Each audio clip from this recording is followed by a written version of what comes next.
Testing, testing. Looking good. Sabbath peace. Sabbath peace. Another opportunity for us to come together and hear and learn of the word of truth that's given to us by the Most High God. All honor goes to the Father through the Son, whose name is Yahushua. In him lies the only hope for salvation. We know that it is obtained by grace through faith, not of works, lest anyone should boast, to give it freely as a gift to all who obey him. We understand that if you do not obey him, it is made manifest or made obvious that you do not believe. In this state, you should expect no good thing from the Most High. However, anything that you do get, whether it be a gift of tongues, a gift of prophecy, or any supernatural experience that you may have, it can and it will be used against you in the day of judgment. With that said, peace to the saints that are in the room, the saints that are watching on the cameras, to the saints in the chat, to the saints scattered around the world that we don't know about. But no peace to the wicked. The only thing we say to them is repent that they might live. Let's go ahead and open up. Let's go ahead and open up to Isaiah chapter Isaiah chapter 28. Give me Isaiah chapter 28. Give me verse 9. good job. It's Isaiah chapter 28, verse 9. Let me see what the book You know what I'm saying? They over there reading the teleprompter. says. Psalms 150.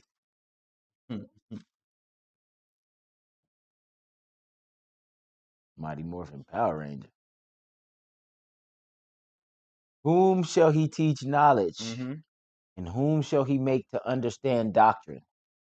Those just weaned from the milk and drawn from the breast? Okay. For precept must be upon precept, Uh-huh. precept upon precept, line upon line, here a little and there a little. For with stammering lips and another tongue will he speak to this people. He gonna speak to this people in a way that they don't understand. With stammering lips and another tongue will he speak to this people. But what people?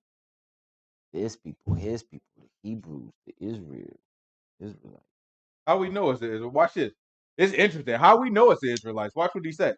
He said, with stammering lips and another tongue will he speak to his people. To whom he said, this is the rest. To whom he said, this is the what? Rest. Grab Joshua. Give me Joshua chapter They 23. the weary to rest. Would not hear. This is Joshua chapter 23. Go ahead and start me off at verse 1. To whom he said, this is the rest. I don't know who he could have been talking to when he said that. I said, they will not enter into my rest. They always err. This is Hebrews chapter 4. What? I'm sorry, not Hebrews chapter 4. This is, we're going to go there too. This is Joshua chapter 23. Give me verse 1. After that, then we got the Hebrews chapter 4.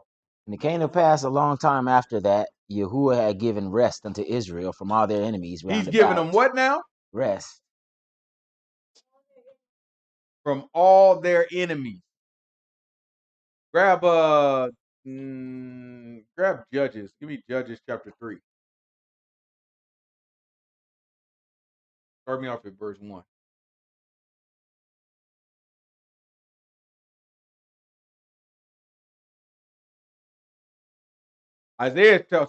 He said, Isaiah said that Yah addressed it to those who he told, this is the rest, wherewith you may cause the weary to rest, and this is the refreshing, yet they would not hear. Right? He only told us this is the rest. Right? When Joshua brought us into the land, he gave us rest from all our enemies. Then all through Judges, as we've been reading all week in our reading, all through Judges, all we saw was rest was on and off. On and off. On and off. That's why we're going to have to go to Hebrews 4. But before we go there, look at this. This is Judges chapter 3. Go ahead and start me off at verse 1. Now these are the nations which Yahuwah left to prove Israel by them, even as many of Israel as had not known the wars of Canaan.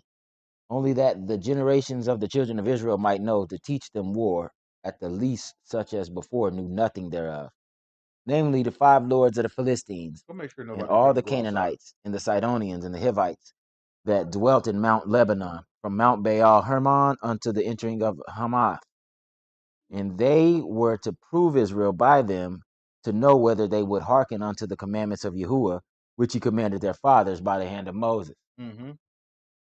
And the children of Israel dwelt among the Canaanites, Hivites, Amorites, Perizzites, Hivites, Jebusites, and Hittites. And they took their daughters to be their wives, and gave their daughters to their sons, and served their gods. Mm-hmm. And the children of Israel did evil in the sight of Yahuwah, and forgot Yahuwah their God, and served Baalim and the groves. Mm-hmm. Therefore the anger of Yahuwah was hot against Israel, and he sold them into the hand of Cushan Rishathaim, king of Mesopotamia. And the children of Israel served Cushan Rishathaim 8 years. And when the children of Israel cried unto Yahuwah, Yahuwah raised up a deliverer of the children of Israel, who delivered them. Right? So they had to keep fighting. So the Most High God gave us rest with Joshua. And then after that, he then put our enemies around us. We made deals with these enemies, and therefore he made people come and oppress us. The king of Mesopotamia is who we talking about here. Let's keep going.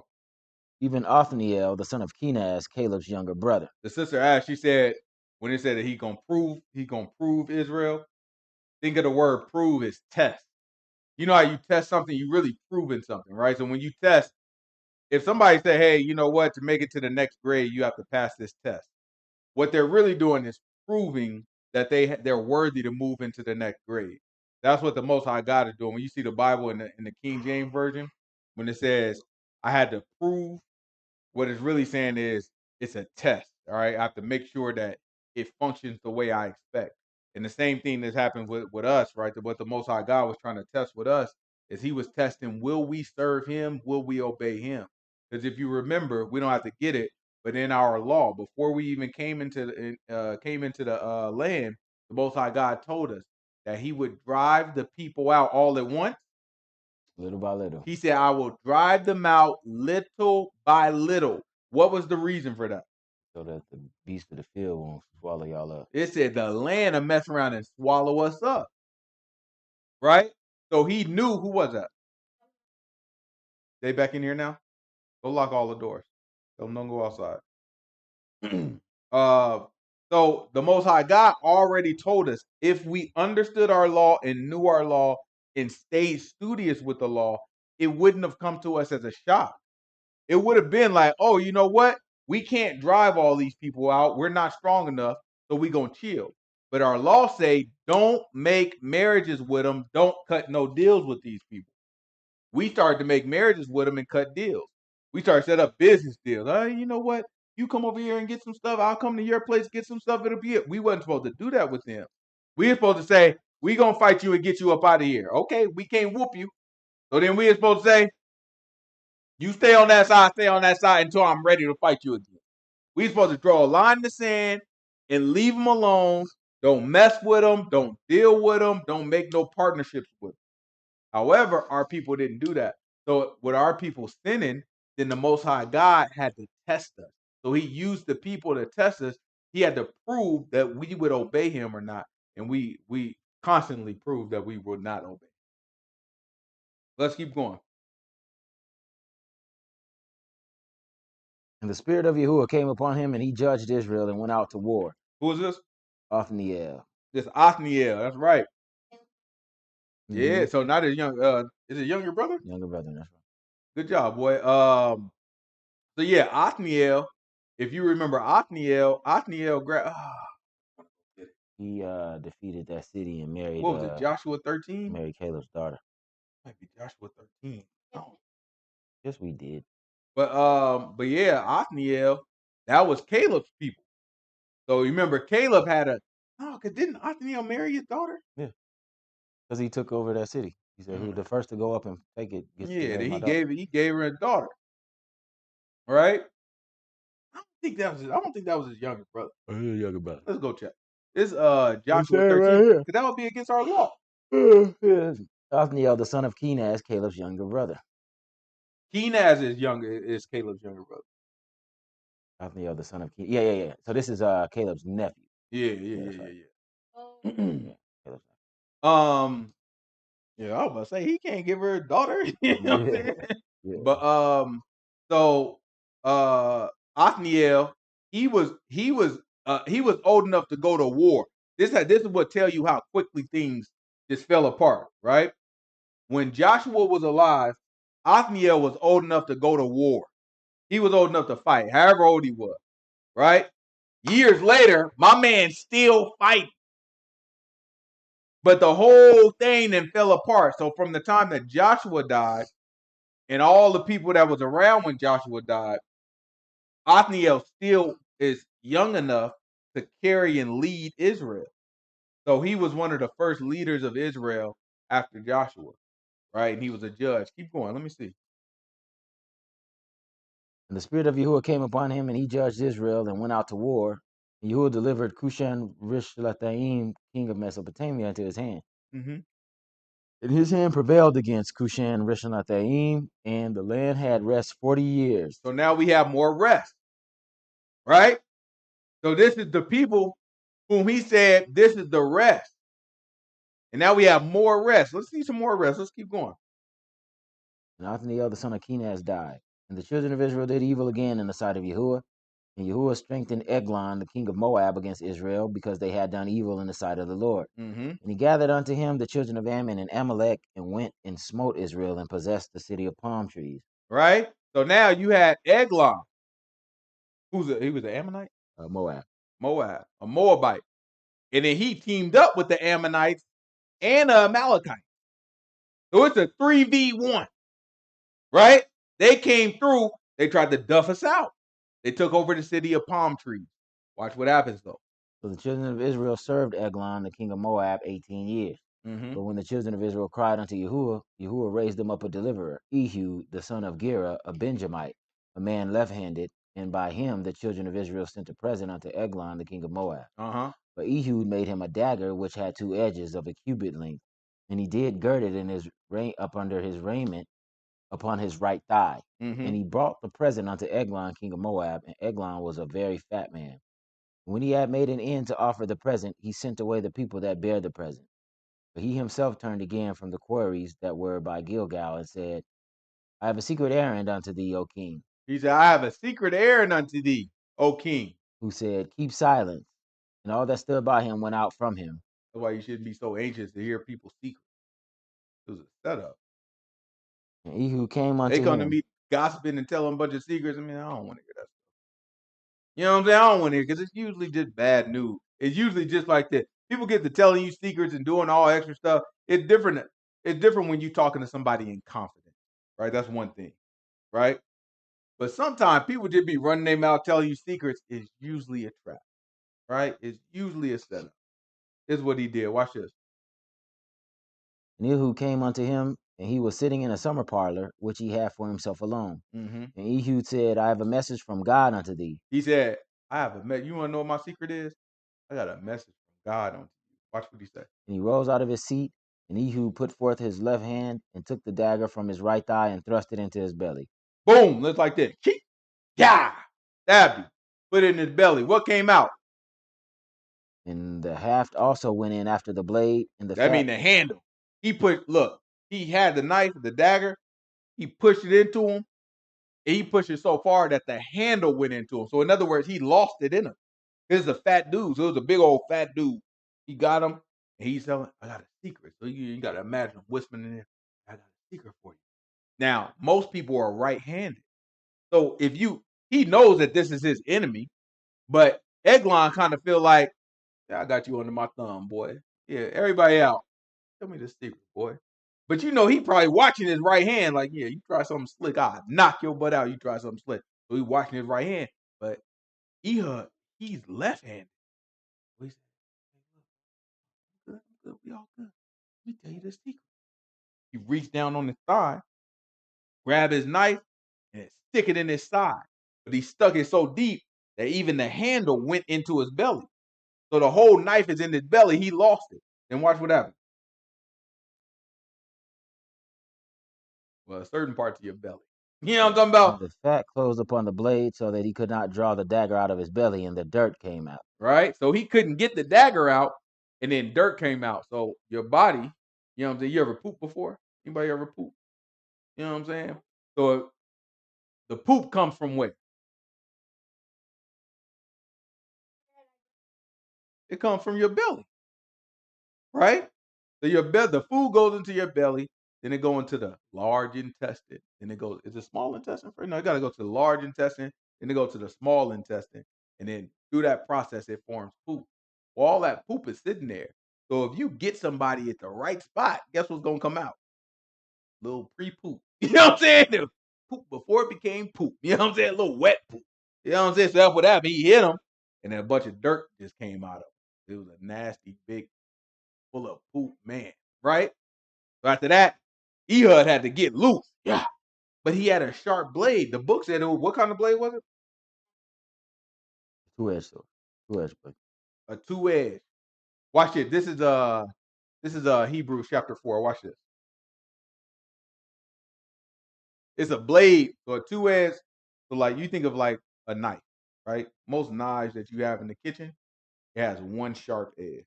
So you go and you cut like this. You can cut. It's Hebrews chapter 4, verse 1. Cut like this, cut like this. But then there's a such thing as daggers that have two edges. So that means you can cut this way and that way, right? So if somebody coming at you and you got one edge, then you can only go like this. You have to come back around and say, you know what I'm saying? If somebody coming at you, you got two edges, you just go like this. You know what I'm saying? Because you can swing in both directions. And that's what he's telling him here is that he had a sharp dagger with two edges. So when he put it in, it's cutting both ways. Right? This is Hebrews chapter 4. Give me verse 1. Let us therefore fear, lest the promise being left us of entering into his rest, any of you should seem to come short of it. For unto us was the gospel preached as well as unto them. But the word preached did not profit them, not being mixed with faith in them that heard it. Mm-hmm. For we which have believed do enter into rest, as he said, as I have sworn in my wrath, if they shall enter into my rest, although the works were finished from the foundation of the world. Mm-hmm. For he spake in a certain place of the seventh day on this wise, and God did rest the seventh day from all his works. Mm-hmm. And in this place again, if they shall enter into my rest. Seeing therefore it remains that some must enter therein, and they to whom it was first preached entereth not in because of unbelief. Right? So what he's saying is, although Joshua was given rest from the Most High, clearly the Most High God took away the rest, gave him rest, took away the rest. So what the writer of Hebrews is saying is that's not truly the rest that the Most High God was talking about. It hasn't been accomplished yet, right?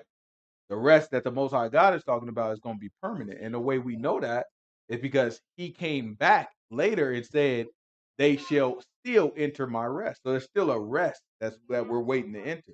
That rest that we're waiting to enter into is the rest that Yahushua is going to give us when he comes back and he destroys all the nations that try to fight against us, right? Which is going to come likely in the 1,000-year reign. Right, that's the rest that he's gonna give us from our enemies. So this is what the writer of Hebrews is alluding to. Keep going. Seeing therefore it remaineth that some must enter therein, and they to whom it was first preached entered not in because of unbelief. Mm-hmm. Again, he limited a certain day, saying in David, today after so long a time, as it is said, today if you will hear his voice, harden not your hearts. For if Yahushua had given them rest, then would he not afterward have spoken of another day. Mm-hmm. There remains therefore a rest to the people of God. For he that is entered into his rest, he also hath ceased from his own works, as God did from his. Let us labor therefore to enter into that rest, lest any man fall after the same example He of said, "Let unbelief. us do what to enter into that rest." Labor.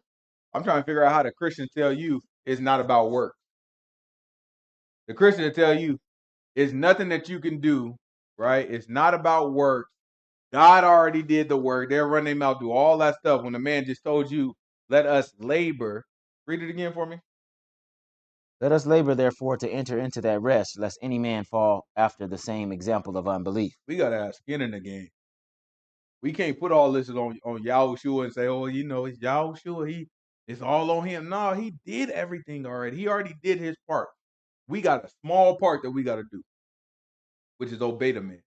Turn from all our sin, not just some of the sin, not the sin that make us most uncomfortable. We have to turn from all the sin, every sin. We got to turn from it. We got to turn from it before we die. Right? Don't look at this. Don't look at life as, you know what I'm saying, I have to do it yesterday. Look at it as I have to do it before I die.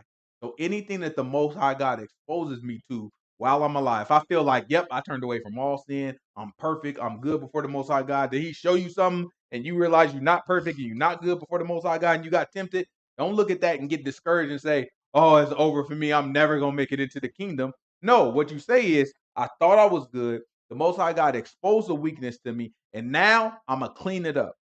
You got to be dedicated to the vision. You got to know and prove to yourself that you are worthy of the kingdom, because not everybody is, right? There are going to be some people that do not make it into this kingdom, and they're going to want to make it into the kingdom. I'm not talking about people that's just like, you know what, forget God. You know what I'm saying? I love the devil. I'm not talking about that person. I'm talking about people that say, I love God and I want to read the Bible every day, and they're still not going to make it into the kingdom. And the thing that's going to separate those who make it into the kingdom from those who don't make it into the kingdom is the ones that thoughtful about their behavior and saying, I'm going to live righteously. That's what it's about. Keep going. Watch this. For the word of God is quick and powerful and sharper than any two-edged sword, piercing even to the dividing asunder of soul and spirit, and of the joints and marrow, and is discerner of the thoughts, and is a discerner of the thoughts and intents of the heart. So you see how the word is a double-edged sword. And so it divides. Read it again. It divides what now? Piercing even unto the dividing asunder of soul and spirit, and Mm-hmm. of the joints and marrow, and is a discerner of the thoughts and intents of the heart. What you think happened when Ehud put the knife inside of Eglon, his big old fat butt?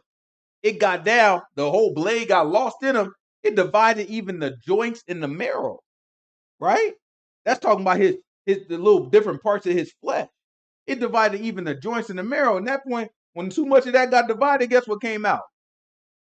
The dirt. How else are we supposed to get clean and let the dirt come out?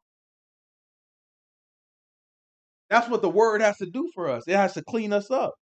But you thought when the word touches, you thought it made us feel good?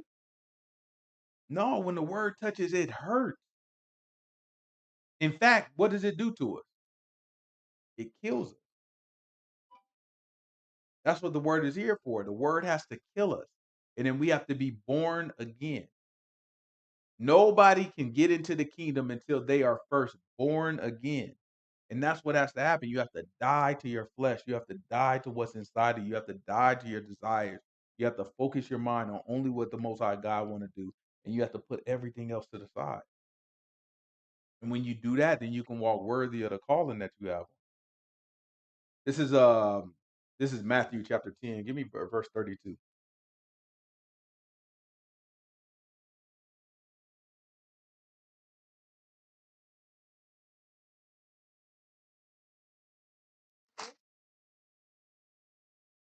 This is Matthew chapter 10. Give me 32. Verse 32.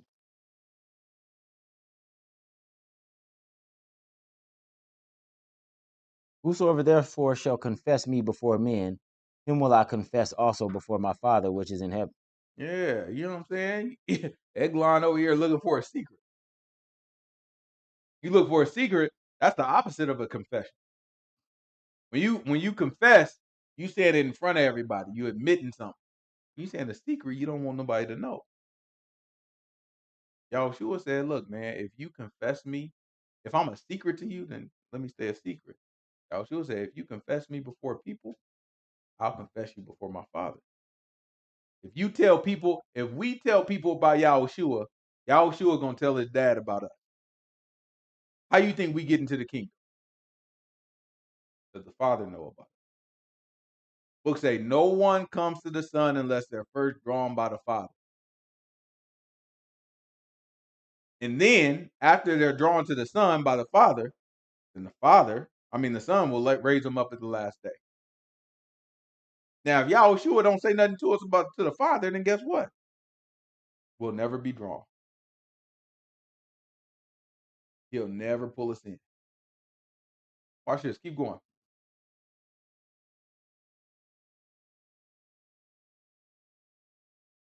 Whosoever therefore shall confess me before men, him will I confess also before my Father which is in heaven. Mm-hmm. But whosoever shall deny me before men, him will I also deny before my Father which is in heaven. Mm-hmm. Think not that I am come to send peace on earth. He said, don't think that I've come to send peace on earth. Don't think that I've come to Eglon to be like, yo, let's just have a good time. Let me celebrate you in your party. Don't think I've come here to be friendly to you. What did I come here for? I come not to send peace, but a sword. Boy, I came with my double-edged dagger to poke you in your stomach till the dirt come out. This is what Yahushua was trying to tell us. He said, I came with a sword. Then what? For I am come to set a man at variance against his father, Uh-huh. and the daughter against her mother, Mm-hmm. and the daughter-in-law against her mother-in-law. Mm-hmm. And a man's foes shall be they of his own household. Grab Judges chapter 11 for me.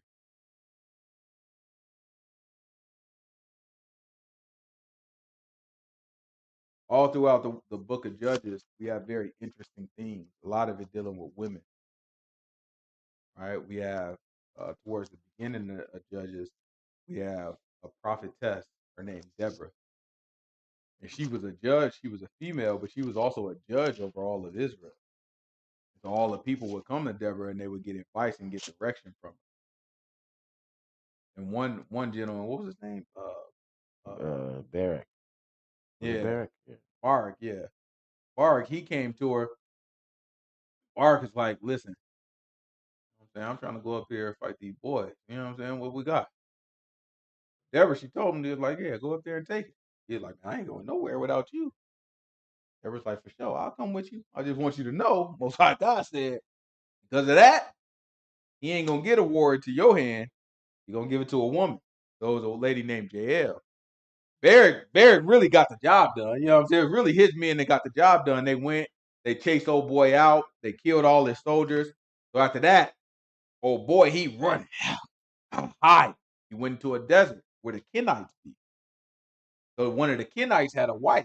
Now the Kenites, they like nomads. You know what I'm saying? They like to live in tents. They modest people. You know what I'm saying? They ain't with none of the foolery. So they live in tents. So, you know what I'm saying? This dude, he running. He see Jael's wife, you know what I'm saying, and slips inside of her tent. And you know what I'm saying, she let him in. She looking like, yeah, come on in. You know what I'm saying? So he get inside the tent. He like, all right, look, stand by the, huh?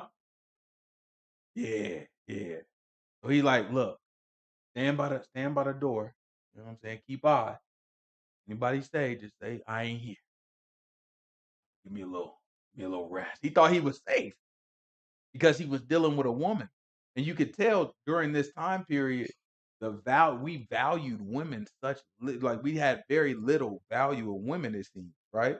So he didn't even think nothing of a woman. He just said, don't worry about it. Just about to go to sleep. You just do it. You know what I'm saying? I'm going to sleep. So then he go to sleep. He take the little, you know what I'm saying, spike to the tent, and then she put it on his temple while he was asleep, took a mallet, bow, slammed it right into his head, pinned his whole head. You know, it's a big old spike. Somebody go answer the door. It's a big old spike that's necessary to keep the tents tied down when the wind start blowing. So you gotta hit the tent and keep it in. So when the wind blow, it tugs at at the spike, but it never comes loose. So she took one of them long spikes and then had him and he sleep. He just snoring because he tired. He been running, you know what I'm saying? Been fighting all day. He tired, stinking and all types of stuff in her darn tent. So you know she mad. She just cleaned the tent. She just got done cleaning, sweeping, dusting everything. He bring his stanky butt and then lay in her husband's bed. So she's in there. Oh yeah, come on in. Oh yeah, come on in. Mad. Then she get the thing long. You know what I'm saying? It's long nail. He got him right there, and she say, got the mallet. Ah! Bow. So pinned his whole brain down to the floor to where it was just done, right? So he leaking out, bleeding, and all that. But that's how the war officially ended. She won the war, and that was just as Deborah said it was going to play out, right? And then even after that, you had Gideon, right? After Gideon kind of took over things, Gideon had a son named Abimelech. So Abimelech, he tried to run things. He tried to become king. He wanted to be Israel's first king. He actually technically was Israel's first king in a way, right? And he go to war with the men of Shechem. So then the men of Shechem go to war with him. He runs to, where was that? I can't remember where it was. He ran, I forget what city it was, but there was a tower in this city, a big tower.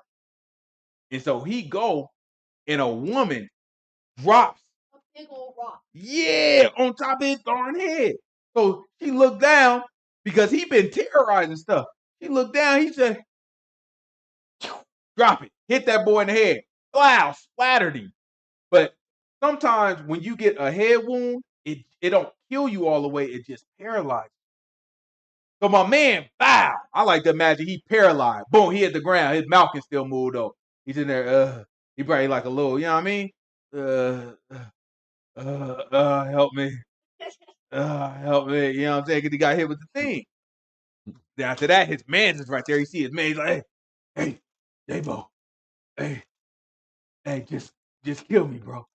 Because they going to say a woman did it. You know what I'm saying? So he would rather his man kill him than to be said that a woman got him, that a woman killed him. So a man put him out of his misery and killed him, right? But again, that's just an example of how little our people was thinking about women at this time, right? Grab this is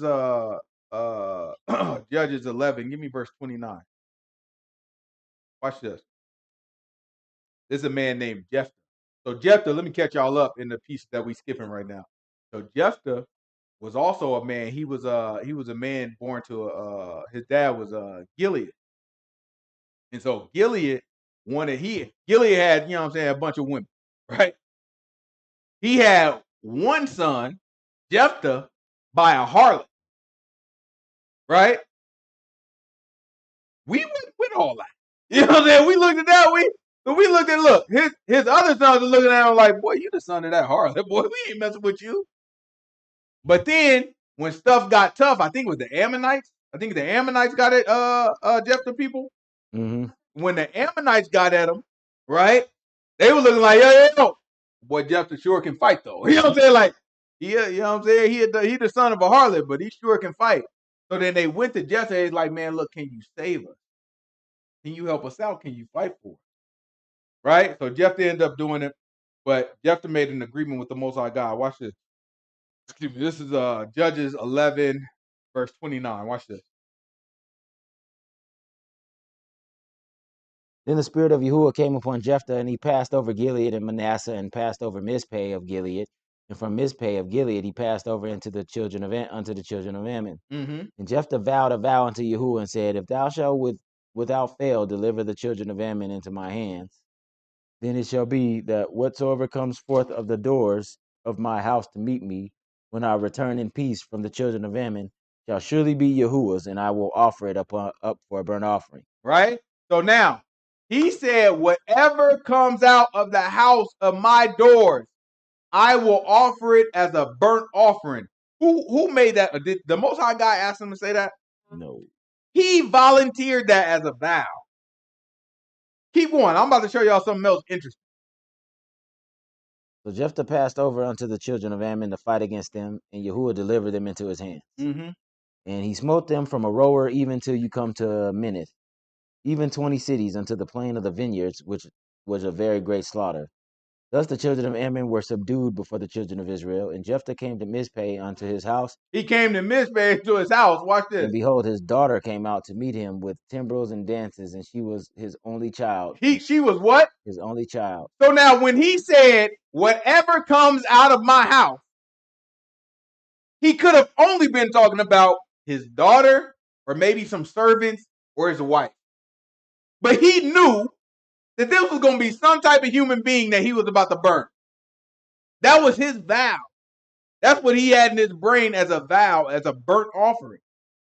It ain't like he was going to be greeted by a goat. It ain't like a goat going to be opening the door. Hey, you're back. You know what I'm saying? He knew it was going to be some type of human. He was messed up. But look, Jephthah wasn't someone who wasn't like, Jephthah knew our history. Look, when the Ammonites was talking to Jephthah, the Ammonites looking like, you know what I'm saying? Nah, man, we coming to get our land. We taking our land back. Y'all stole our land. And Jephthah had to correct them. They were like, whoa. We didn't steal nothing. Let me explain to you what happened, God boys. said we couldn't take Ammon's land. We couldn't have Ammon's land. You know who land we took? We took Sihon's land. In other words, he basically, in a sly way, told them, no, Sihon punked y'all out of y'all land, and we took it from him because our God gave it to him. If y'all God gave y'all something, wouldn't y'all have it? But clearly y'all God didn't give it to it because Sihon punked y'all out of it. We had to take care of him for you. This is our land. Jephthah knew enough to know the history, but he didn't know the law. That's why it's important. We can't just rest on just like, oh, well, yeah, I know what David did, and I know about King Saul, and I know Joshua. No, we have to know the law. We have to know what's right and what's wrong. Otherwise, we'll make mistakes. Jephthah thought he was doing the right thing. He made a vow to the Most High God. The Most High God followed through, and then his daughter comes out of the door. And a man has to follow through with his vow, right? So now watch his daughter come out and watch this. And it came to pass when he saw her that he rent his clothes and said, Alas, my daughter, you have brought me very low, and you are one of them that trouble me. For I have opened my mouth unto Yahuwah, and I cannot go back. And she said unto him, My father, if thou hast opened thy mouth unto Yahuwah, do to me according to that which has proceeded out of thy mouth. For as much as Yahuwah has taken vengeance for thee of thine enemies, even of the children of Ammon. And she said unto her father, Let me this thing be done for me. Let me alone 2 months, that I may go up and down upon the mountains and bewail my virginity, I and my fellows. So now she's sitting there, I need to mourn because she knows she's about to die by fire. But what does our law say? Do not sacrifice your kids in the fire. It tells us specifically, do not offer your children as a burnt offering. Right? If he knew our law, he would say, oh, I actually can't do this. My vow would cause me to break the law. So then he would have to go to Leviticus. Let's grab it. It's Leviticus chapter 27. You probably would have had to try to make her a Nazarite. So you'd have been better off trying to do that. That would have been a good vow. You say, hey, I'll make my daughter a Nazarite. Yeah, that's what Hannah did, and she was like, I'll give them to you. She didn't want to do that either. That's how Samuel got here. But that would have been the appropriate way to do it. Another way to handle it is what Leviticus 27 about to tell us. This is Leviticus chapter 27. Give me verse 1.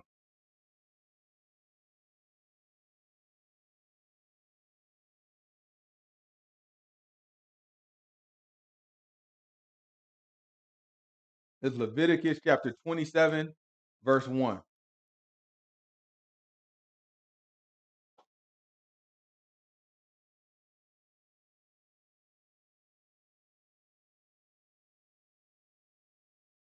And Yahuwah spake unto Moses, saying, Speak unto the children of Israel, and say unto them, When a man shall make a singular vow, the persons shall be for Yahuwah by thy estimation.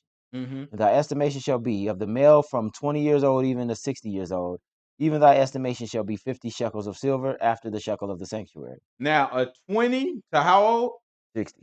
A 20-year-old to a 60-year-old male is worth how much? 50 shekels of silver. So if you are 20 years old to 60 years old, you're worth 50 shekels of silver. Right? Keep going. After the shekel of the sanctuary. And if it shall be a female, then thy estimation shall be 30 shekels.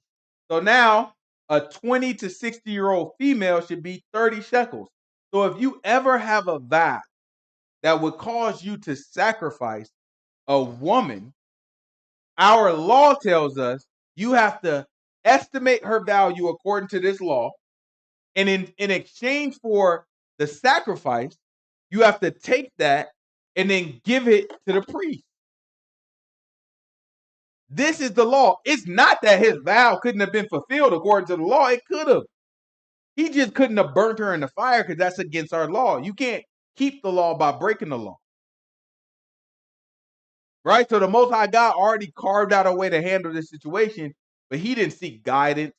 He didn't go look at the law. He didn't go to the priest and ask him what should he do. His only thought was, oh, I'm gonna make my kid pass through the fire. Only because he didn't know the law. He didn't want to kill his daughter. He just didn't know the law. That's why it's dangerous for us. We have to understand these things. But notice that a male of the same age is of more value than a female, which may give us like a little hint into maybe why our men at this particular time seem to not have as much value for women. Right? But let's see if we can make this make sense. This is First Peter chapter 3. First Peter chapter 3, we're going to start at verse 1.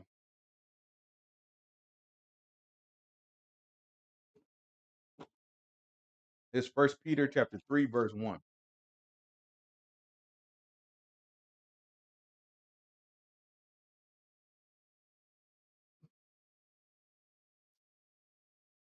Likewise, ye wives, be in subjection to your own husbands, that in any that if any obey not the word, they also may without word be won by the conversation of the wives. While they behold your chaste And when it say conversation, conversation, remember it's talking about behavior. When you see conversation in the King James Version, it's not talking about talking. But what he's saying is your wife shouldn't be teaching you the word. So he's saying based on your wife's behavior without talking, that's why he said without word, right? Without talking, she can convert you because you see her as an example. So when a man does not believe, but his wife does believe, he can be converted by her behavior, as simply as an example. Keep going. while they behold your chaste conversation coupled with fear, whose adorning let it not be that outward adorning of plaiting of the hair and of wearing of gold and of putting on of apparel, but let it be the hidden man of All the right. So heart. what he's really saying is, don't be trying to make yourself beautiful by cornrows or wearing gold or what The plaiting or of the fancy hair or wearing clothes. gold and putting on of apparel. Right? He's saying those are not the things that you should use to like don't use that as your main appeal to attract people. Is what he's saying, right? To attract a man. He's saying the reason why people should adorn you is keep going. But let it be the hidden man of the heart, in that which is not corruptible, even the ornament of a meek and quiet spirit, which is in the sight of God a great price. Mm-hmm. For after this manner in the old time, the holy women also who trusted in God adorned themselves, being in subjection unto their own husbands, Mm-hmm. even as Sarah obeyed Abraham, calling him Lord, whose daughters ye are, as long as ye do well and are not afraid with any amazement. Likewise, ye husbands, dwell with them according to knowledge, giving honor unto the wife as unto the weaker vessel, Giving honor unto the wife as what? as unto the weaker vessel. Right? So the book acknowledges her being the weaker vessel, which may explain why there's less of a estimated value for her. But it instructs us to honor her as the weaker vessel. In other words, honor means that we're lifting her up as the weaker vessel, not putting her down as the weaker vessel. Right? So, in other words, her being a weaker vessel, a vessel that has to carry more, has to endure more, right? Because she has to deal with pregnancy. There's a whole host of things that women have to deal with that a man never has to deal with, right? And they're physical, right? They're not just mental things, they're mental and physical, right? But they're not just mental things, they're physical things that women have to deal with that a man never has to deal with. And she has to do those things repeatedly and repeatedly and repeatedly throughout her life. So then, because of that, because she has more to handle and carry, that makes her the weaker vessel, right? So now it's our job to protect that weaker vessel and to honor and lift up that weaker vessel. So you see this in the example that we don't have to get it, but in the example that Peter just gave, he talked about Sarah. Sarah honored Abraham as master. That's what she called him, my Lord. She called him master, right? But at the very same time, Abraham did everything that he could do to honor and protect the weaker vessel. When it came to them going to Abimelech or them going to Egypt, Abraham's like, listen, do whatever you got to do so we can maintain. Tell them I am your brother. They gonna mess around and kill me and something gonna happen to you. I'd much rather it that somebody try to deal with you and then I'm still here around to protect you and to take care of you. When Sarah got convinced him to go into Hagar to have a baby, she was like, get rid of the boy. Most High God told Abraham, listen to your wife. Abraham didn't fight. He put the boy right on out. He didn't put Sarah down or put Sarah away or ignore Sarah or dismiss Sarah or none of that. He made sure he listened to Sarah and dealt with it. She told him to go into the woman. He went into her. She told him he wants the child out of there. He got rid of the child, right? Same thing with Jacob. Jacob had 2 wives. His wife fighting over him like, no, I want you to sleep with me tonight. No, you sleep with me tonight. And you give me a baby. You give me a baby. And Jacob just like, okay, well, there you go. You know, like, okay, oh, there you go. And doing it because what he's doing is he understands these women are dealing with something. They have the weight of having to, like, the societal pressure of, I have to produce a baby. This one can't produce a baby. So she like, going to my handmaid. The other one's producing baby, making her jealous. He's like, give me another baby. He had to play that game because he understands the pressure that was on them because it was their responsibility to produce children. And one of them is having a problem with it. But we see something very different start to happen in the time of Judges. Let's go to Judges 19. This is Judges chapter 19. Let's jump on down to verse 22.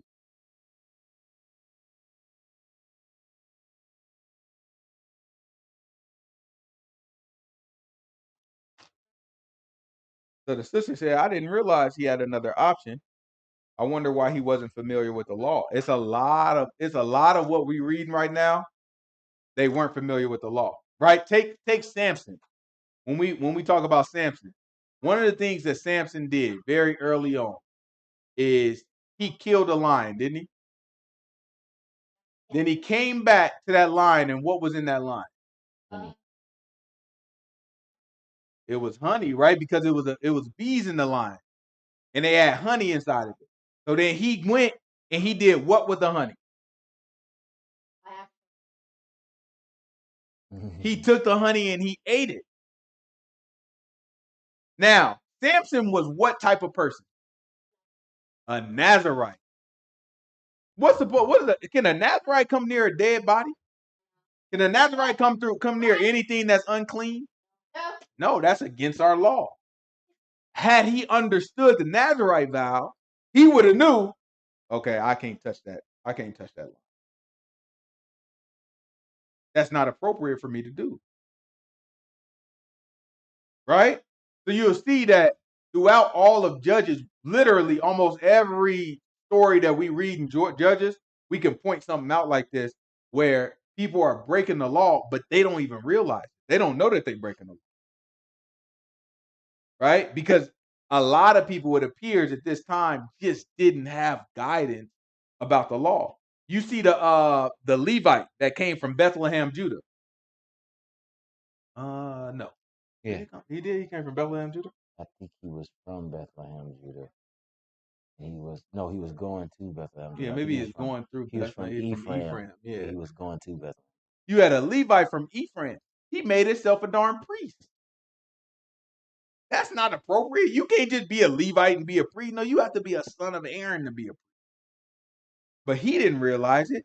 Dan came, took him, stole the priest, and the priest is happy about it. They gave him a proposition. They said, look, man, it don't even make sense. You want to be a priest for one man, or you want to be a priest for a family and a tribe? You could be a priest for all the Danites. Now, remember, the little boy had images. So now this priest goes all the way up to Dan. We're going to get to it later, but where do you think Jeroboam got the idea from from putting 2 locations, one in Bethel, one in Dan. Because Dan was already known for doing this. He had his own priest. When Jeroboam set up, remember he said he made anybody a priest. That's where he got it from. He got it from Dan. All this stuff, if you pay attention to it, every little thing that we see, it lays the groundwork for what we're going to see later. It's little building blocks of history, but it lays the groundwork for like where people are getting these ideas from. Keep going. This is Judges chapter 19, verse 22. Now, as they were making their hearts merry, behold, the men of the city, certain sons of Belial, beset the house round about, and beat at the door, and spake to the master of the house, the old man, saying, Bring forth the man that came into thine house, that we may know him. This is the people of Benjamin. Little sickos. You know what I'm saying? Little weirdos. They're about to do some inappropriate stuff. Watch this. And the man, the master of the house, went out to them, and said unto them, No, my brethren, I pray you, do not so wickedly, seeming that this man is come into my house. Do not this folly. Behold, here is my daughter, a maiden, and his concubine. Them will I bring out now, and humble ye them, and do with them what seemeth good unto you. But unto the man do not this vile thing. So now you can see he didn't honor his daughter, right, as the weaker vessel. No, he treated her as the weaker vessel and left her out. He offered his daughter as a harlot to protect the man. So what does our law say about that? This is Leviticus, was it 17?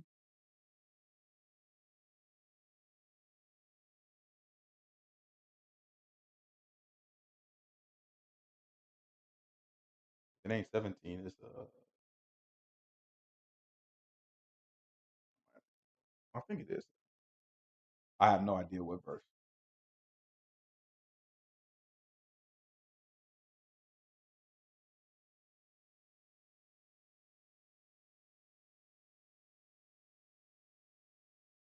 No, it's 19. Leviticus 19:29.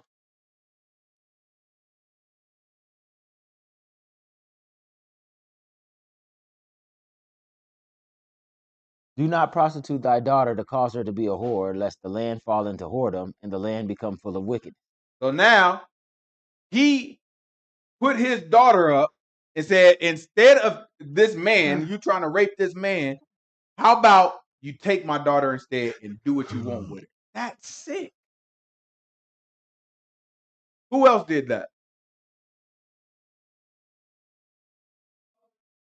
Y'all don't remember Lot? Lot did the exact same thing. There were dudes trying to do something inappropriate with another dude, and Lot said, take my daughters instead. Right? That's sick. The difference with Lot, the law hadn't come yet with Lot. Right? So Lot didn't have no law to tell him, don't offer your daughters this way. However, they did. In Judges, we had the law. They just didn't know the law. Like the sister just said, everybody was doing what was right in their own eyes. That's what Judges kept telling us. Right? So they weren't honoring the women as weaker vessels at this point in time because they didn't understand our law, didn't know our law. Instead, they were dismissive of women as the weaker vessels, which led to multiple problems and calamities, and it led to the land being cursed. Right? We see from this situation, you know what I'm saying, not his daughters, but not his daughter. I think the concubine of the man, she ends up getting abused completely and then killed in the process. And so then he chop her body up to make send a message, and he sends it to all the tribes. And when all the tribes got pieces of her body, they looking like, what is this foolishness? And then they get the message of what happened, and they say, oh no, we about to ride. So they doing the right thing. They got motivated seeing this young lady chopped up. They got motivated to say, we are going to avenge this. We gonna fix this. And they went to Benjamin and they killed their own brothers over, right? But then after they killed a bunch of Benjamin, guess what they did after that? They said, you know what? We're gonna take this one tribe that didn't go up with us to fight, and we gonna kill all them. That's wrong. That's against our law, right? But they killed them just so they can have wives, because they all vowed, we're not gonna give you none of our children to wife, right? So then they killed all them, took the women of their tribe, and made them marry the Benjamites. Again, against our law, right? Then, when it wasn't enough for those women, they said, all right, I'll tell you what, the Levites. Since the Levites are technically not a tribe, the Levites didn't have part in the vow. So then they said, okay, well, take the daughters that's in Shiloh, and when they come out dancing, the word they say dancing and dancing, but what it's really saying, when they come out twirling and dancing, he said, go up there. In the book say, I forget what it say. I forget what it say, but so if you look at the Hebrew word behind it, it means take them by force, right? So then he calls them to take these young girls by force and take them into Benjamin so that they might have wives. That's against our law, right? So these people were doing things and justifying it and going back and doing more things and justifying it. It was a sick time in our history, an absolutely sick time in our history. But the root of it is our people didn't know the law. They weren't behaving justly and they didn't know the law. If we know the law, we can avoid some of this stuff, right? We had another sick time in our history now, the way some of our people act. But we still wasn't doing, we ain't doing nothing like that. But we doing other wild stuff, so I ain't about to even try to compare, right? Let's see. Let's go to Ruth. I want to show y'all a difference, right? So we talked about how examples of like how women are not valued, right? They're not honored as the weaker vessel. They're dismissed as a weaker vessel.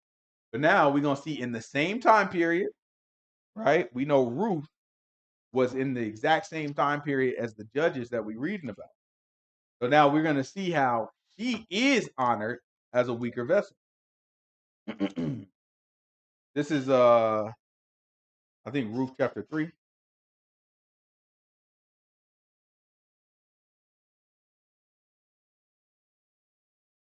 What verse? Let's start at verse 1. Then Naomi, her mother-in-law. Hold on. So the sister said, he asked a question. She said, with Jephthah's vow, did he essentially whore out his daughter by making a vow with her? No, he didn't. He didn't whore out his daughter for making a vow, because he didn't ask his daughter. When the book say whore, it's speaking specifically about sex. So he didn't ask his daughter to have sex with anybody or try to trade her for any sex or anything like that. Instead, what he did is he's offered. It's lawful to offer your daughter as a vow. He just can't offer her by fire. He can't kill his daughter. Right? That part is unlawful. So what he was supposed to do is exchange her by the law of estimation that we just read. But no, it wouldn't be considered whoring his daughter out by making that offer. Keep going. This is the Then Naomi, her mother-in-law, said unto her, My daughter, shall I not seek rest for thee, that it may be well with thee? And now is not Boaz of our kindred, with whose maidens thou wast? Behold, he winnoweth barley tonight in the threshing floor. Wash thyself, therefore, and anoint thee, and put thy raiment upon thee, and get thee down to the floor. But make not thyself known unto the man until he shall have done eating and drinking. Now what? The only reason I was supposed to go back to chapter 2, but that's okay. We can stay here. The only reason Naomi is saying this because in chapter 2, Ruth came back with all these sheaves. You know what I'm saying? She came back with all this stuff, and Naomi looking at her like, who gave you all that? She's like, man, Boaz, he took care of me in the field. Right? Because Boaz looked at a woman as the weaker vessel. So for that reason, he says, okay, let me protect, let me honor. So he told the young boy, he said, y'all look after her, make sure don't nobody. I told the young boy, don't touch her. Anything she need, make sure she's taken care of. And she wasn't the only one in the field. She's the focus of the story, but she wasn't the only woman in the field. So it wasn't like Boaz is like giving her some super special treatment. This is just how he gave it up, right? Because he honored the woman as a weaker vessel. Watch this. Keep going. And it shall be when he lieth down that thou shalt mark the place where he shall lie, and thou shalt go in and uncover his feet, and lay thee down, and he will tell thee what thou shalt do. Mm-hmm. And she said unto her, all that thou sayest unto me, I will do. Right? So now Ruth is going to follow all of her instructions. Watch what happens, though. And she went down unto the floor, and did according to all that her mother-in-law bade her. Mm-hmm. And when Boaz had eaten and drunk, and his heart was merry, he went to lie down at the end of the heap of corn. And she came softly, and uncovered his feet, and laid her down. Right? So very respectful. His feet, he like this, you know what I'm saying? He laid out, probably drunk, right? Laid out after a night of partying. He lays out on the wheat. She comes over to him, and then she uncovers his feet and lays and keeps his feet warm with her body, right? Very respectful, nothing crazy, everything cool. Watch this.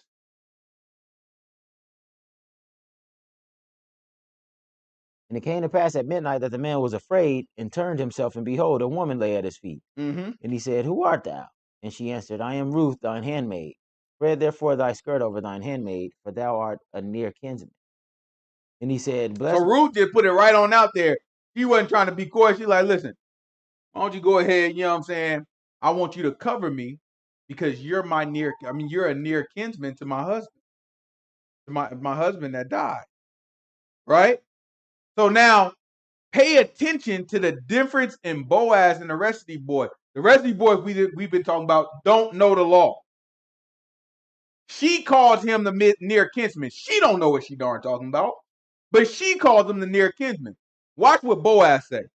And he said, blessed be thou of Yahuwah, my daughter, for thou hast showed more kindness in the latter end than at the beginning, insomuch as thou followest not young men, whether poor or rich. He put her over there around the young boy. It's some rich young boys that came around her. It's some poor young boys that came around her. She didn't go after none of them.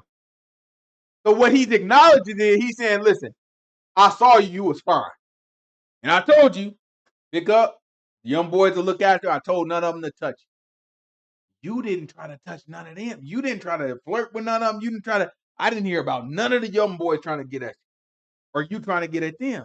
So he looking like, oh man, you a bad and you wise because you coming after the one. You know who you after. So he liked that. When Boaz saw that, he liked that. Watch what happened. And now, my daughter, fear not. I will do to thee all that thou requirest. For all the city of my people does know that you are a virtuous woman. And now it is true that I am thy near kinsman. Howbeit, there is a kinsman nearer than I. So now, he said, it's true. I am thy near kinsman.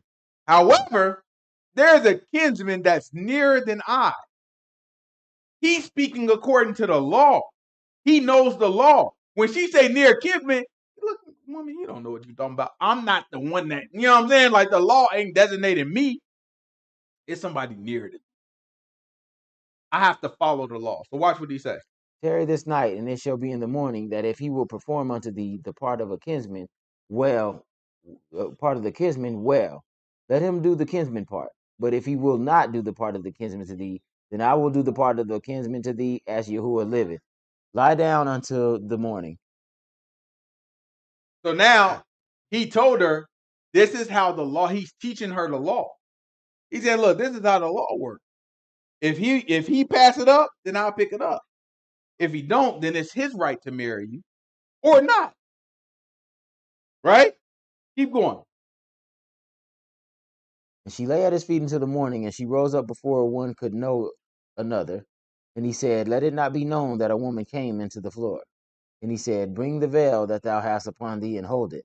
And when she held it, he measured 6 measures of barley, and laid it on her, and he went into the city. And when she came to her mother-in-law, she said, who art thou, my daughter? And she told her all that the man had done to her. Jump on over to chapter 4. It's chapter 4, verse 1.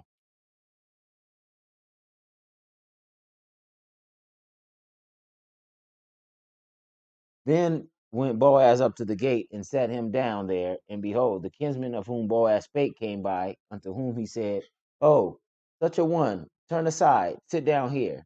And he turned aside and sat down. And he took 10 men of the elders of the city and He said, took 10 men of the what? elders of the city. Why would Boaz take 10 men of the elders of the city? Witness. Oh, we got grab Deuteronomy chapter 25. Give me verse 5. It's Deuteronomy chapter 25, verse 5.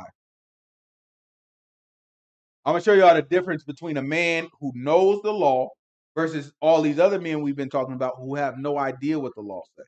So they offering their daughters up. They burning their daughters in fire. They whoring their daughters out to protect other men because they think these other men are more valuable. Silly darn. But if you know the law, you move differently. When you know the law, you look at this woman and you say, look, hey, young boys, do not touch her. You don't tell her. He never went to her and told her anything. He never went to her, don't touch none of these young boys. He didn't tell her that. He told his men, don't mess with her. In fact, protect her, make sure she's taken care of. Because that's what a man do when he honor a woman as a weaker vessel. And then, after that, when she didn't even she wasn't attracted to his young boy, he came back to her like, man, listen, I like that. You didn't even go after none of the young boys, not the rich ones or the poor ones. I like that. You know what I'm gonna do? I'm your near kinsman, but I'm not the nearest one. I'm gonna go talk to him. I'm gonna handle it the right way. He knows the law. So because he knows the law, he approaches all these situations very different.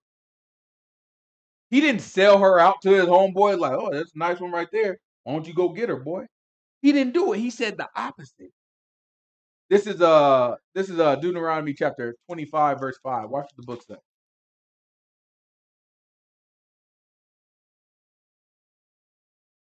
If brethren dwell together and one of them die and have no child, the wife of the dead shall not marry outside of unto a stranger. Her husband's brother shall go in unto her and take her to him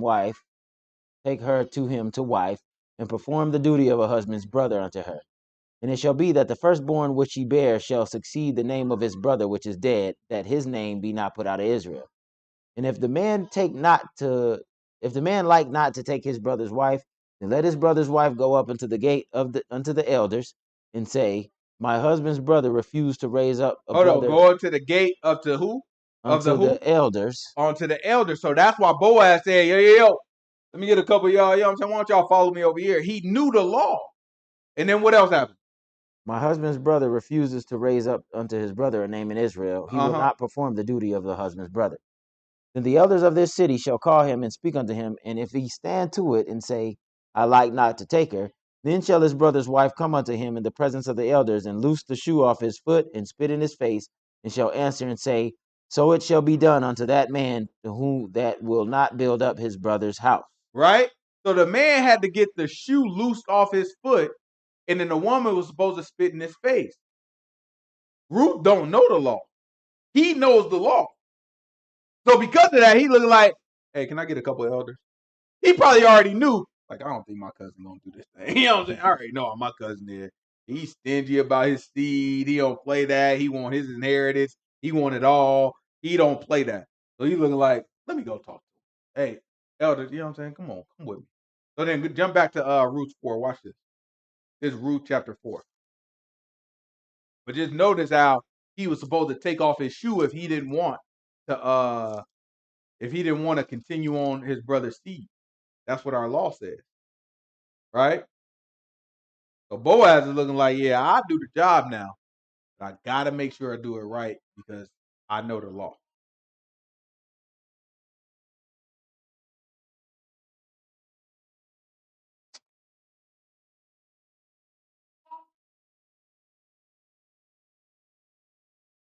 And he took 10 men of the elders of the city and said, sit down here. And they sat down. And he said unto the kinsman, Naomi, that is come again out of the country of Moab, sells a parcel of land, which was our brother Elimelech. And I thought to advertise thee, saying, buy it before the inhabitants and before the elders of my people. If thou wilt redeem it, redeem it. But if thou wilt not redeem it, then tell me that I may know. For there is none to redeem it besides thee, and I am after thee. And he said, I will redeem it. Right? So he said, oh, some land?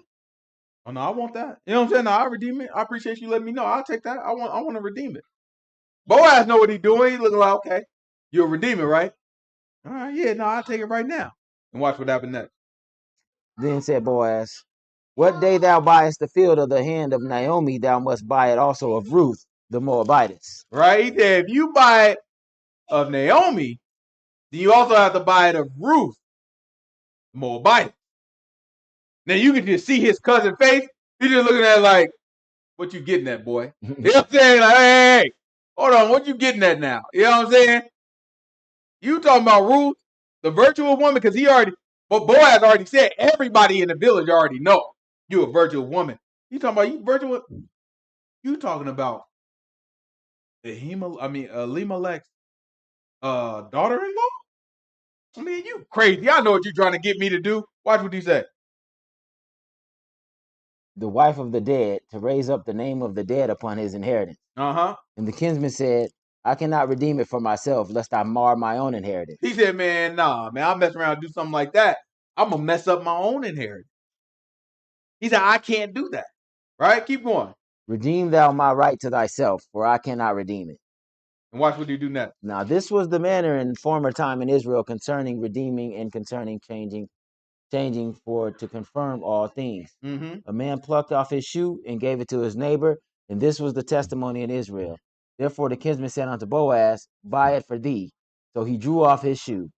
And Boaz said unto the elders, unto all the people, ye are witnesses this day that I bought all that was Elimelech's, and all that was Chilion's and Mahalon's of the hand of Naomi.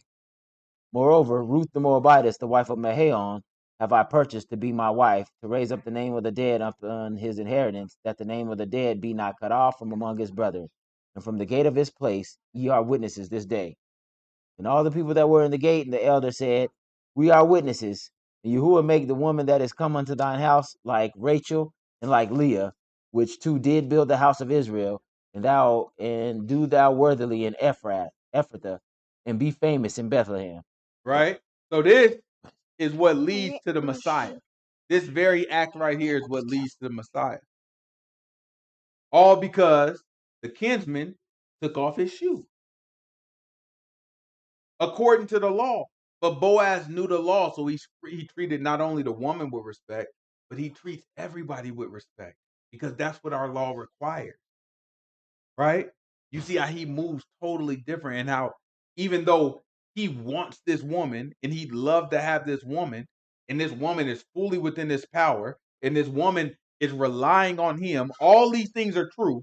He didn't take advantage of that and dismiss her or abuse her or leave her out to dry. Instead, he said, let me handle this properly.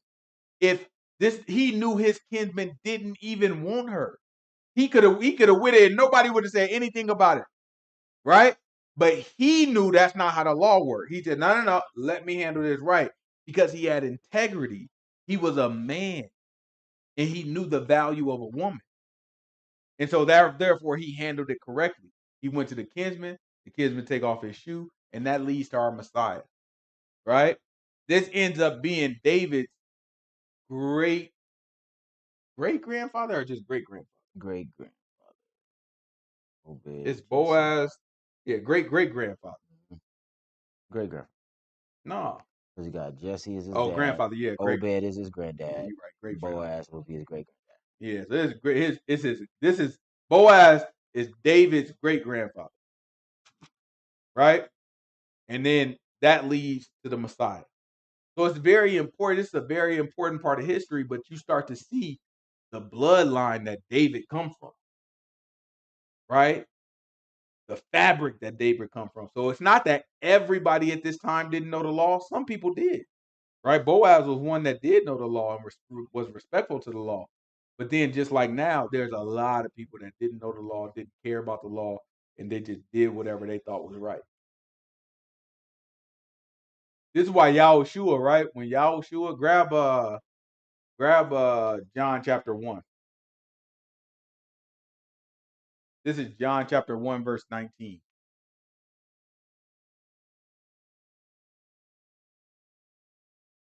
This is John chapter 1, verse 19. I'm about to show y'all how the Redeemer works. Because all this testified the Messiah.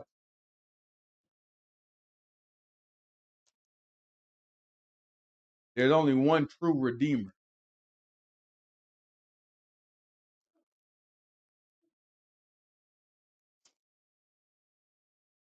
This is the record of John, when the Jews sent priests and Levites from Jerusalem to ask him, "Who art thou?"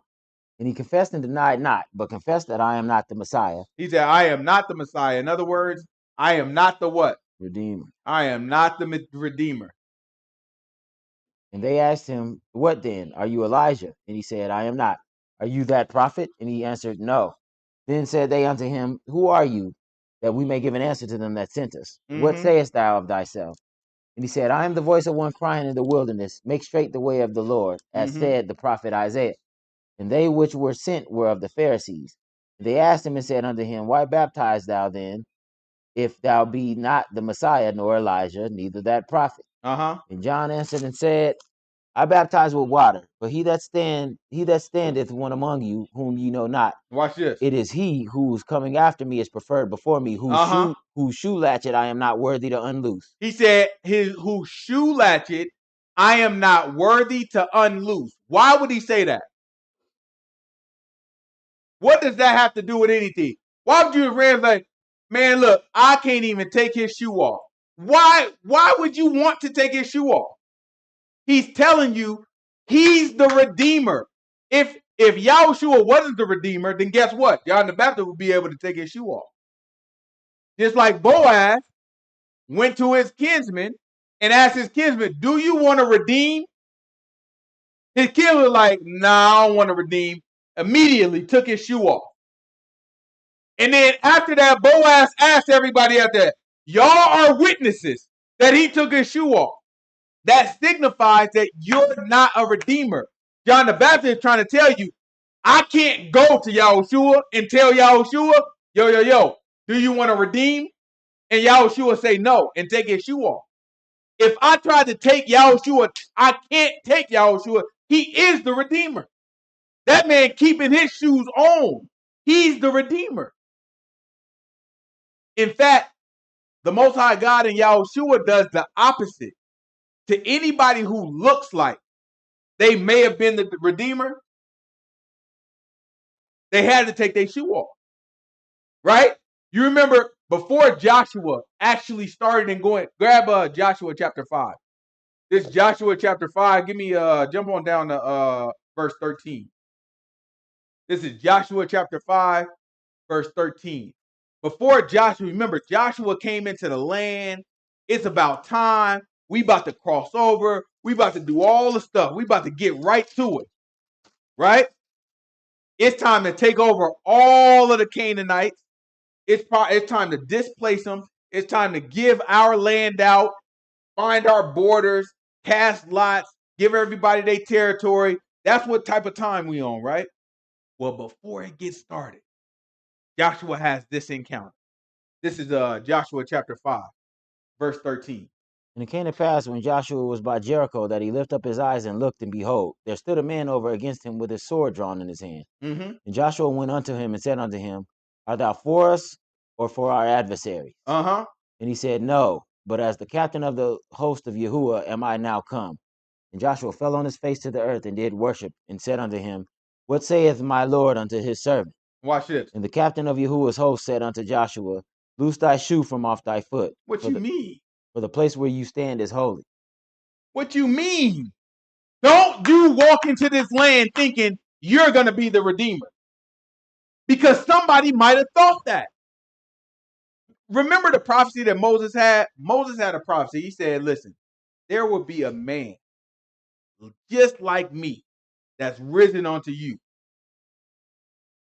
And then who comes after Moses? Joshua. Somebody might have mistook Joshua to think he was the man that was being prophesied by Moses. So the Most High God had to make it clear, like, no. Take your shoe off to make sure everybody know you're not the Redeemer. The same thing happened with Moses, Exodus chapter 3. Right? Remember, Moses, this Exodus chapter 3, verse, we could probably start at verse 1. I think it's early. This is Exodus chapter 3, verse 1.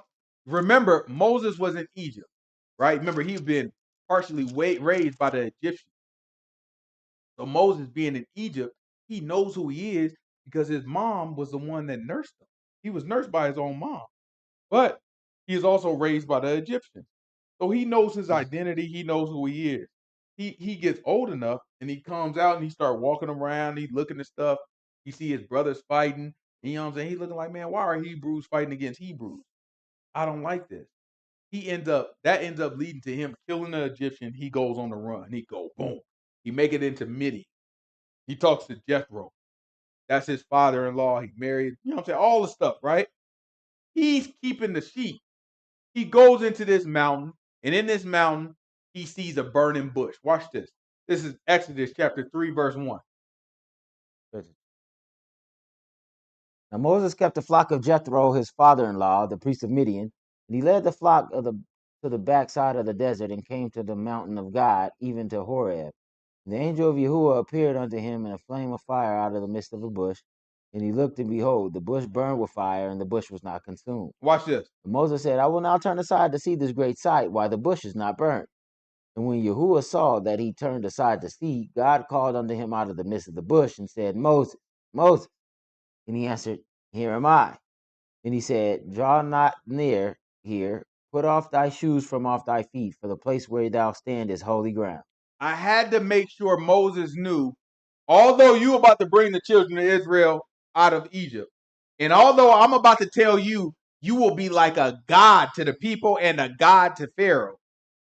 And I'm going to make Aaron like he's your prophet. Somebody might have heard all that and looked at you and be like, oh, he's the Redeemer. So just in case, Moses, take your darn shoe off so everybody know you are not the Redeemer. What other group of people came in the name of Yahushua, came in the name of the Redeemer? What about the apostles? Right? The word apostle means sent in place of. Right? So it means my word is if I sent Zakai in place of me as an apostle, that means that his word is as good as my word. That means I'm saying, Zakai, I trust you to execute exactly the way I want you. They got a thing in business. It's called a power of attorney. Right? Grab John for me, John 13. It's called a power of attorney. And a power of attorney basically just means if I get sick, let's say I get super sick, and I do a power of attorney and I sign it and I have it notarized and I have Eli sign it and have it notarized. And I say, you know what? If I get super sick, I want Eli to make all of this. He can access all my bank accounts. He can make sure he can determine what happens to me medically. I can give him whatever authority I want in the power of attorney. So then Eli normally can't call my bank and say, hey, how much you got in the bank? He can't do that. You just be like, excuse me, sir, you're not Philip. You can't know. We're not giving you that information. But when he has power of attorney, guess what? Hey, Mr. Eli, yes, I see that you are the power of attorney, and let me give you all the information on Philip's account. Right? Because he has the power of attorney. Well, that's kind of how an apostle is. Right? When you have an apostle, it's like, nah, you as good as the man.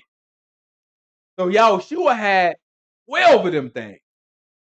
Right? At this point, they were just disciples. But a lot of these disciples would end up becoming apostles. So guess what he had them do? This is John chapter 13. Jump on let's just start at verse 1. This is John chapter 13, verse 1. John chapter 13, verse 1. Now, before the feast of the Passover, when Yahushua knew that his hour was come, that he should depart out of the world unto the Father, having loved his own which were in the world, he loved them unto the end. And supper being ended, the devil having now put into the heart of Judas Iscariot, Simon's son, to betray him. Yahushua, knowing that the Father was given all things into his hands, that he was come from God and went to God, he rises from supper and laid aside his garments and took a towel and girded himself. After that, he poureth water into a basin and began to wash the disciples' feet, Mm-hmm. and to wipe them with the towel wherewith he was girded. Then cometh he to Simon Peter, and Peter said unto him, Lord, dost thou wash my feet? And Yahushua answered and said unto him, What I do thou knowest not now, but thou shalt know hereafter. Peter saith unto him, Thou shalt never wash my feet. And Yahushua answered him, If I wash thee not, thou hast no part with me. He said, if I can't take your shoe off, boy, you know what I'm saying? There's no way you could have a part with me. Watch what Peter said. And Simon Peter said unto him, Lord, not my feet only, but also my hands and my head. And Yahushua said unto him, He that is washed needeth not save to wash his feet, but is clean every whit. He said, And all ye I are need to do is clean, wash but your not at feet, all. But not all. right? He said, all I need to do is wash your feet, right? A lot of people don't realize is the reason why they all have to have their feet washed is because they're not the Redeemer. Take them off. Take them off. This is holy ground you standing on. The Redeemer is looking at you, right? Yahushua is looking at you. This is what we look at. These are the things that we see in the scripture when you know the law. When you know the law, it's apparent to you who the Redeemer is and how to approach things and how to make sure that we honor women and honor each other and honor our people and to make sure we represent ourselves right and to make sure that we take care of business and we honor God. Otherwise, things will fall apart. The land, when we go back to our land, we can't make sure we got to make sure we don't get our land cursed. And a lot of this stuff we have to understand now. We have to start thinking about now because it's going to be people in these rooms that either influence leaders or become leaders of our people in the future. Right? We have to understand this stuff very clearly. Any questions? All right, well, let's pray out. What you got?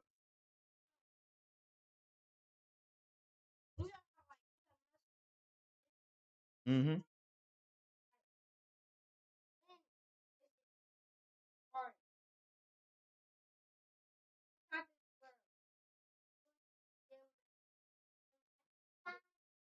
I think so. Yeah. So the question was, you know what I'm saying? We have muscle memory in this world. And when we get into the kingdom, will we be able to remember things of this world? And I believe we will be able to. I don't know for sure, but I believe we will be able to. There's certain verses. There's no verse that I can think of that says directly, but there's certain verses that kind of give a hint that we'll be able to remember things of this world. So I believe we will be able to. All right, let's pray out.